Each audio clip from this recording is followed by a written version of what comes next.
It's like Another beautiful town. Yeah.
Welcome.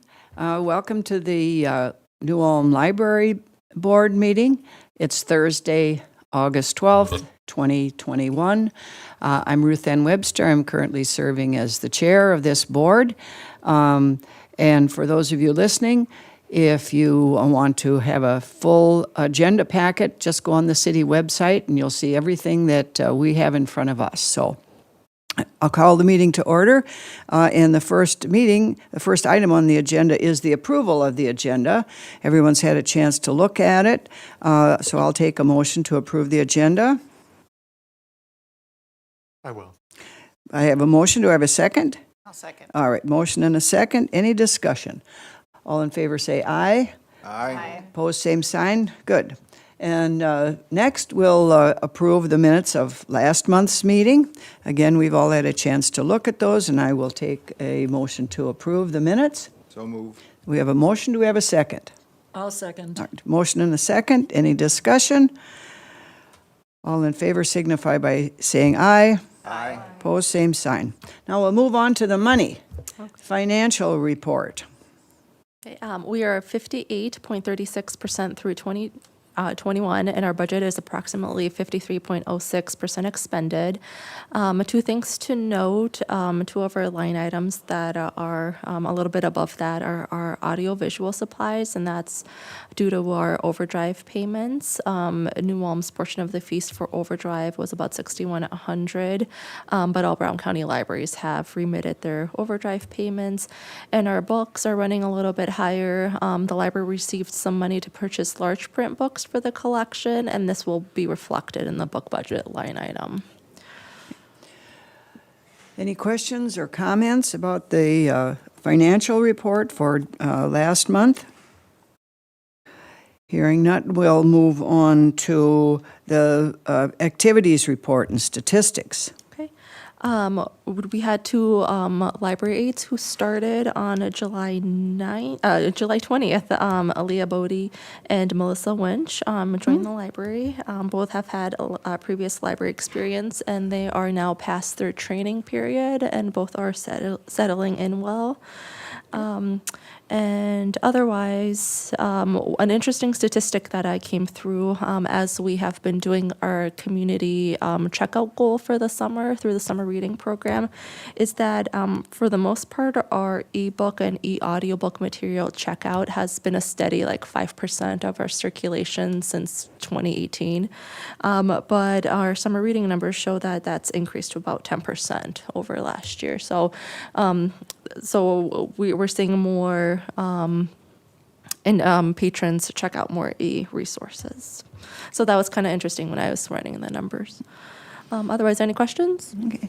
Or comments? Anything that someone on the board noted that they'd like to, call attention to or lift up for those that are watching?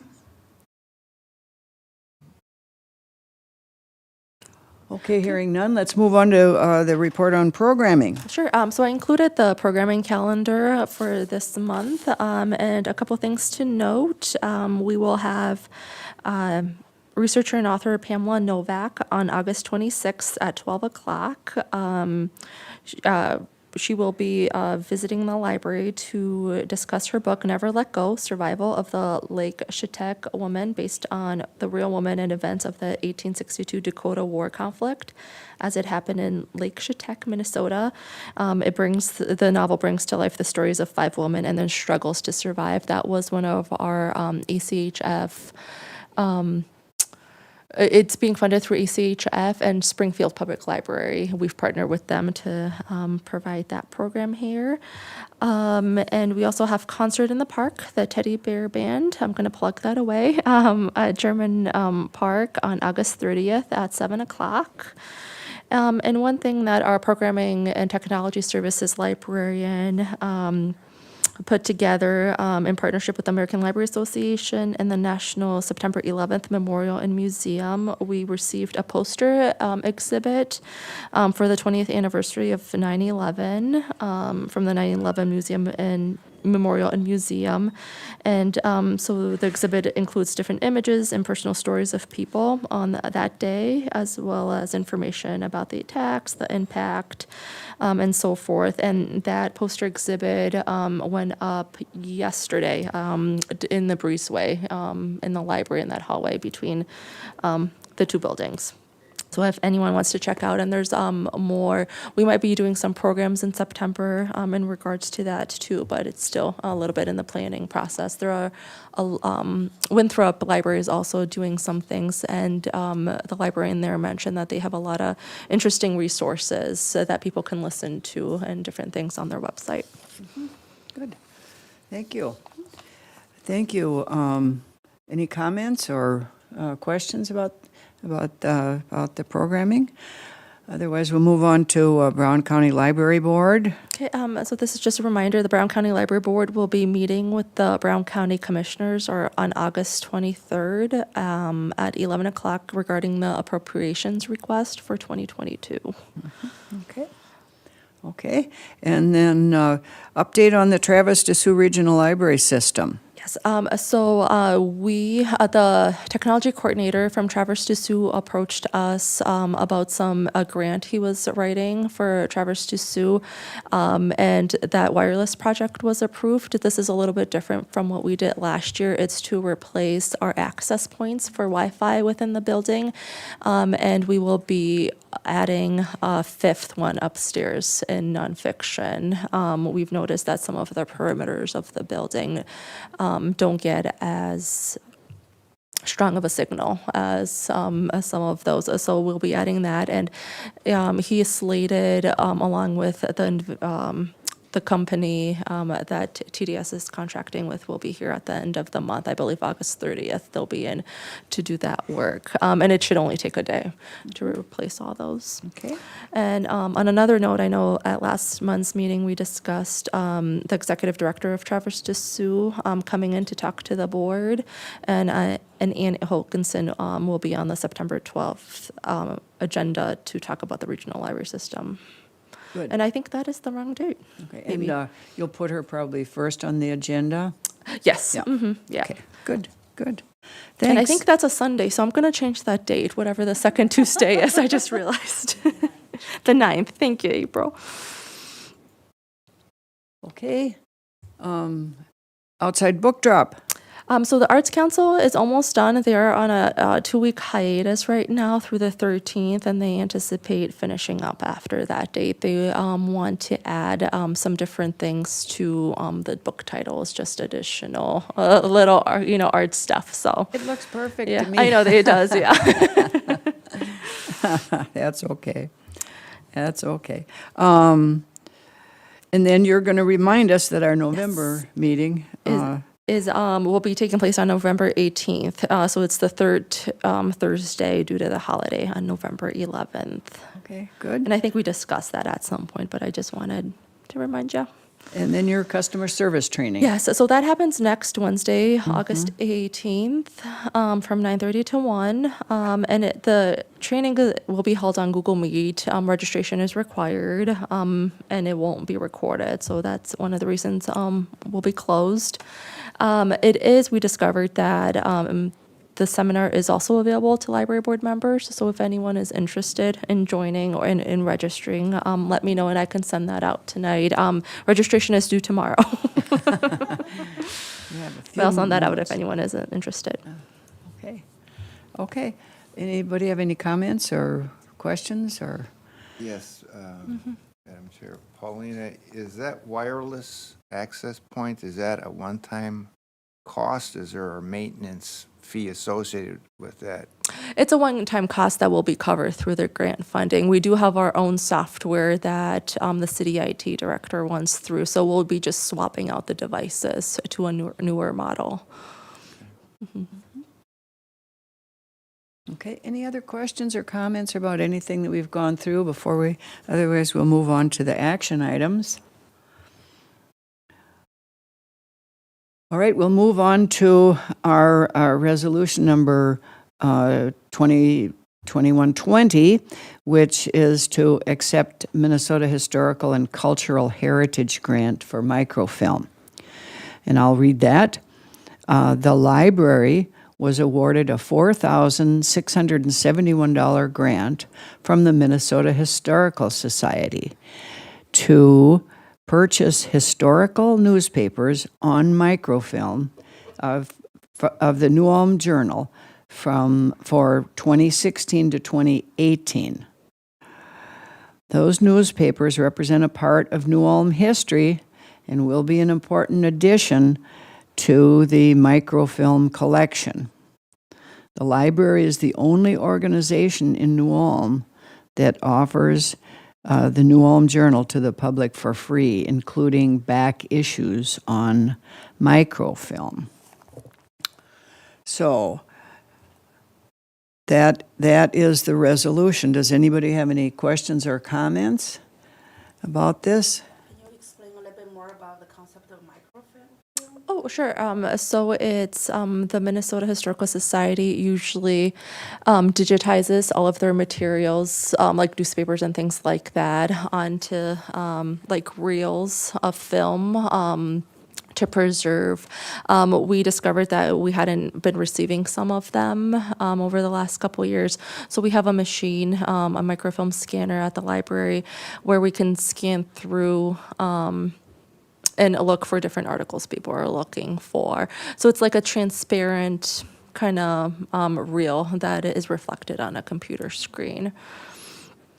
And like I mentioned, we discovered that we had a patron, I believe, who kept dropping them off to us, like the recent ones, and we discovered that that was no longer happening. So we have been storing just physical copies of the paper downstairs. So this will kind of help us clear that out. And obviously, newspaper doesn't last long. So you want to complete? Yes, we want to complete back, issue. And we've noticed too that we do obviously have a subscription to the New Ulm Journal, and we do have access digitally, but we've noticed that some of those back issues on the website don't go back as far as some of the questions we receive sometimes. Yeah. Okay, good. Anything else? Otherwise, I will accept a motion offering that resolution. Make the motion off the resolution. Do I have a second? I second it. Any further discussion or any more questions? April, call the roll. Sarah Berger? Yes. Margaret Blomberg? Yes. Justin Sauter? Yes. Bernice Schmidt? Yes. Ting Ting Schwartz? Yes. Ruth Ann Webster? Yes. Carl Zeidler? Yes. Okay. On to Resolution 2021-21, which is to approve closing the library on Saturday, December 25th and January 1st, 2022. The City of New Ulm will observe Christmas Day on Friday, December 24th, 2021, and New Year's Day on Friday, December 31st, 2021. All city offices will be closed because Christmas Day and New Year's Day fall on Saturdays. It is proposed that the library also be closed on Saturday, December 25th, and Saturday, January 1st, 2021. The library is regularly open on Saturdays from 9:30 a.m. to 5 p.m. So, any questions about this? Just a calendar thing? All right, I will accept I'll accept a motion offering this resolution. Also move. Second? I'll second. Any questions, comments? Otherwise, April, call the roll. Sarah? Margaret? Yes. Justin? Yes. Bernice? Yes. Yes. Suzanne? Yes. Carl? Good, thanks. On to Resolution 2021-22. Except, boy, the money is just rolling in here. This is really happy. I'm really happy. I'm going, this is good.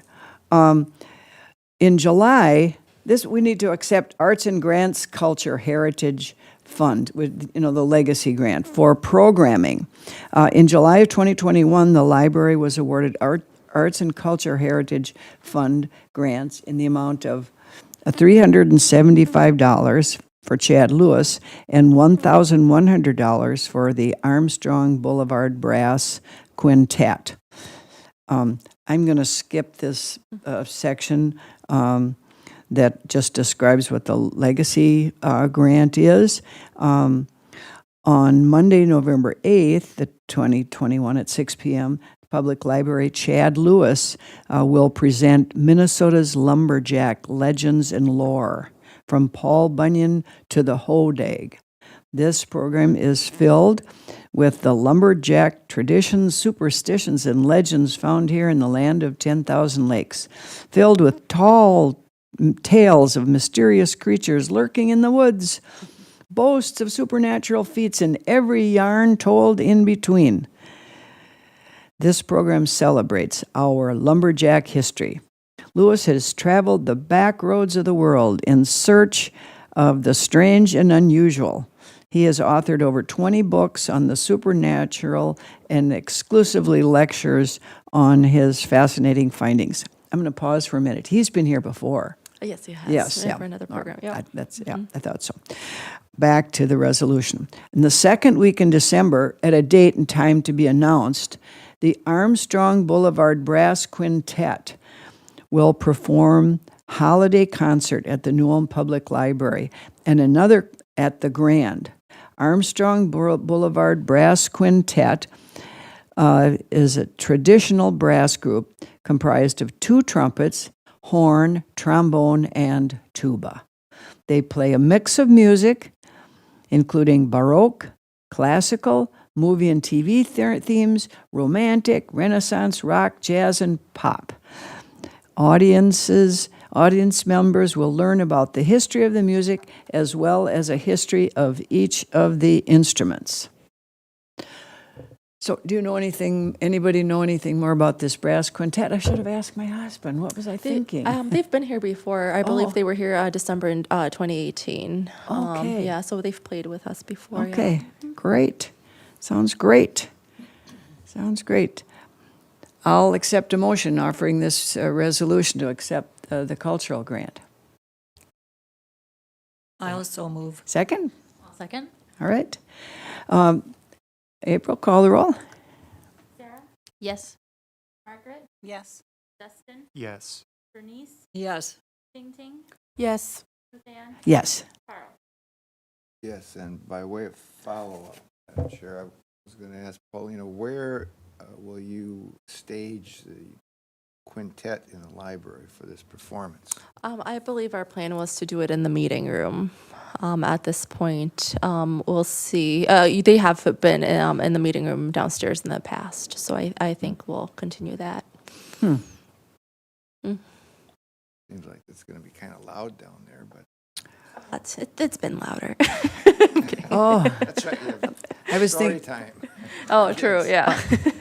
I was thinking they'd put them in the Johnson room and they spread out the whole. I think they'd be Yeah. loud. Well, they're musicians. They'll decide where they want Figure it out. to Okay. play. Great. Okay, this is a busy, busy time here. Resolution 2021-23, authorizing the waiver of replacement card fees during September of 2021. September is National Library Card Sign-Up Month, during which libraries often offer special promotions to increase library circulation and card holders. The library recognizes that some patrons may have taken a break from using the library during the pandemic, and some of those returning may need to replace their library card.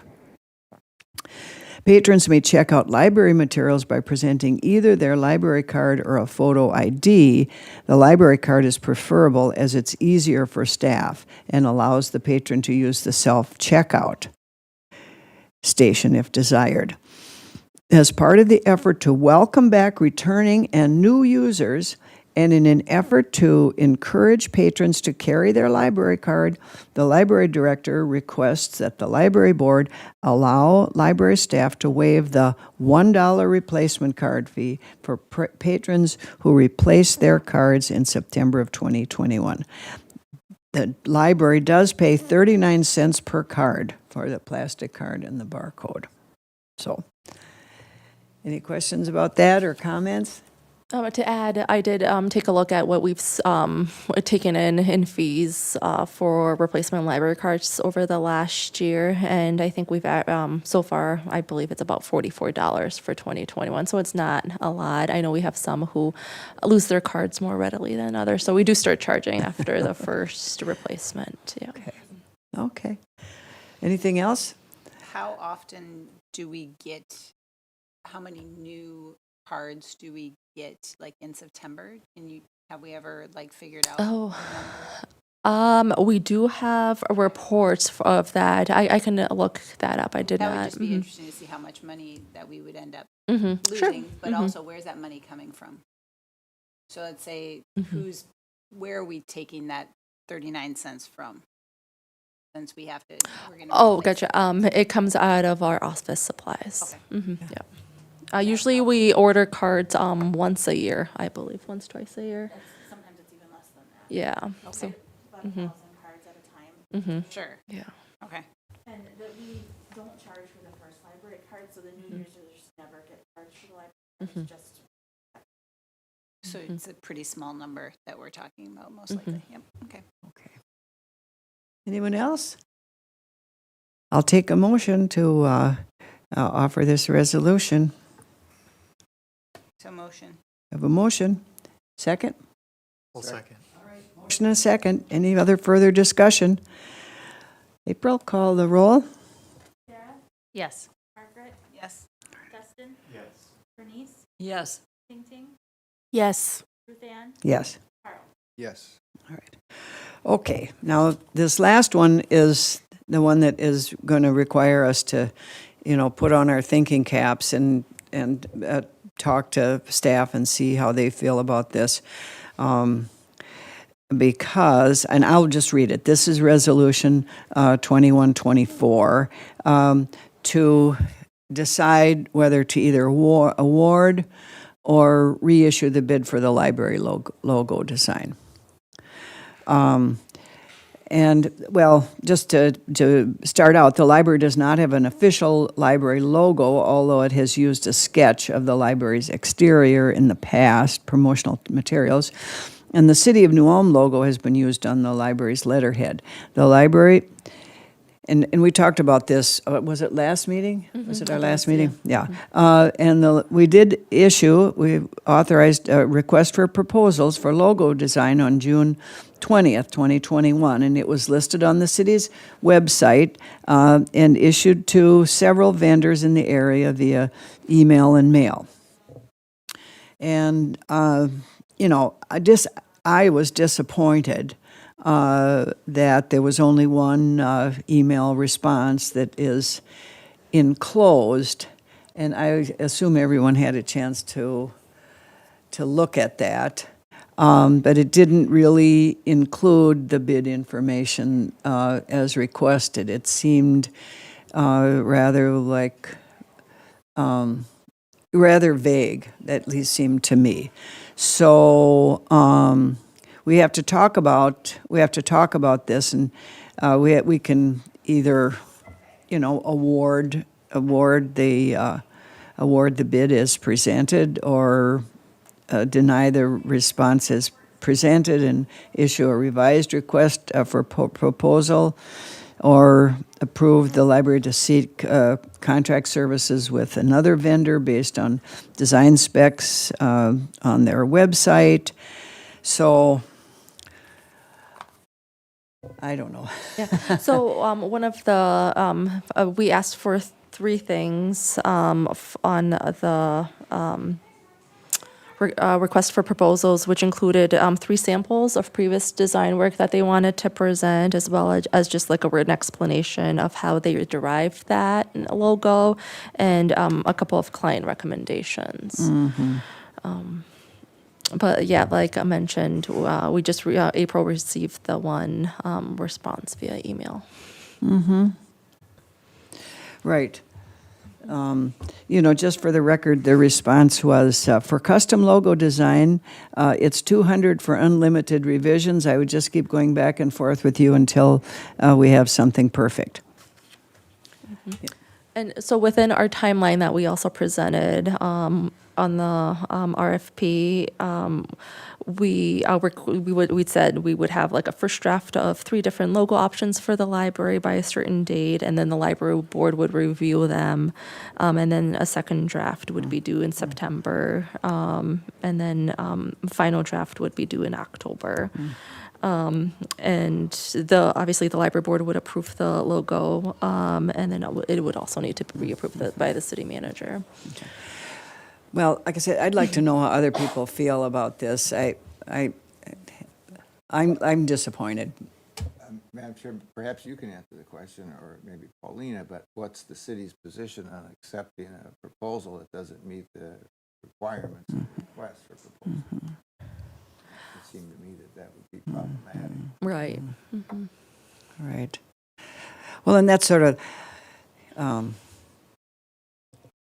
so where are we left? Where are we left? One of the things that April and I talked about ahead of the meeting, because I wanted to know if April was comfortable with this sort of loosey-goosey arrangement, one of the things we talked about is, perhaps to take more of a local approach, perhaps going down to the Chamber of Commerce and saying, who in our city or who in your sphere does this kind of work, perhaps, casting a wider net, or, finding some recommendations from local people. That's just an idea that I had. I've never paid somebody to make a logo for me, so. But it just seems like there's so many artistic people here in town that do photography work and custom design work. It just seems like if we cast our net a little further, that we should be able to get someone who can at least, respond appropriately to our request. Does anybody know anybody in New Ulm who would be a likely candidate? I think going through the city's protocol steps is probably our best bet, and trying to figure out if the city doesn't have a specific group or organization that they use to come up with their logos and stuff. I'm not necessarily opposed to going down to the chamber. What you don't want to do is we want to be very careful in opening it up to all to be able to submit what they've requested, and we've started there, right? And it's taking those next steps and making sure that we reach out but give everybody the opportunity. So at this point in time, if that was the initial, really the response back from the proposal that we got, then that's, to me, then I wouldn't approve this because it's not what we requested, correct? Right. Mhm. Are there other departments that have logos? Yeah, Park and Rec does. Mm. And I believe they contracted, or they had someone design the logo for them. And the city of New Ulm has one too. It's Yeah, on and I don't know, I mean, I think the city has used this one for a number of years.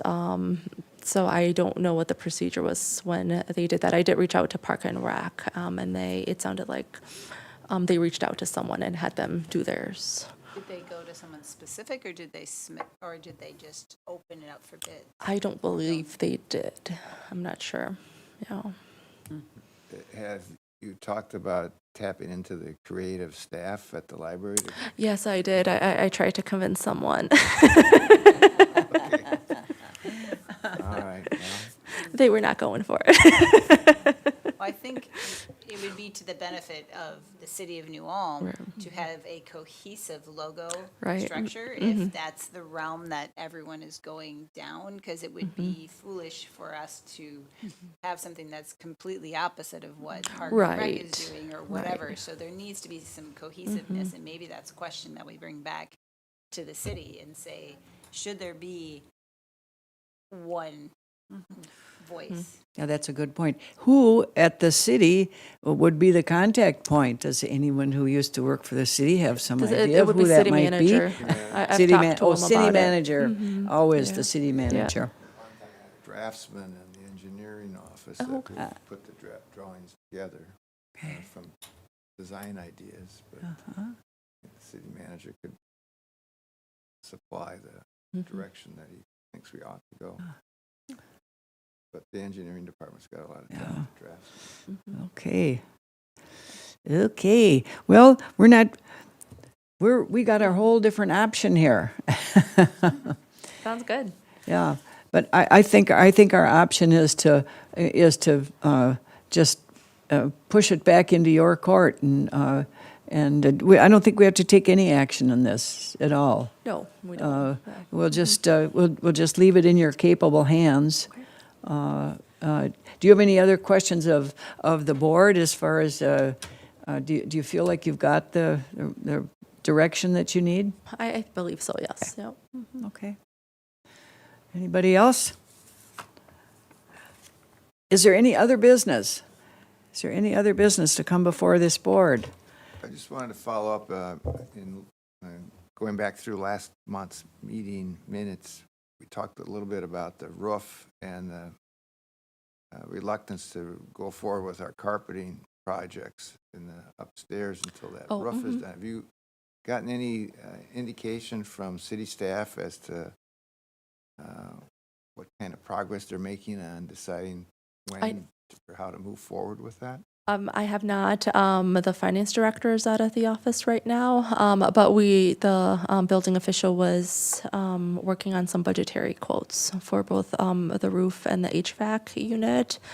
So I should hear back more sometime next week. But we did go forth and release a request for proposals for carpet replacement and shelf moving for the fiction level. So it'll be that bottom section, and I'm hoping to have some options for us at the September meeting for that. Hopefully to get that done sometime this fall. The replacement of the roof would be what covers the nonfiction section upstairs. We did have 2 leaks come in the other day, I believe on Wednesday morning, but it hadn't rained, so it might have been from the weekend where it just made its way in 2 different spots, and that was from that upper roof. So the building official is aware of that. So we're hoping that will be on the budget for next year. Yeah. Anyone else have anything they want to bring up or talk about? All right. Meeting adjourned. There we go.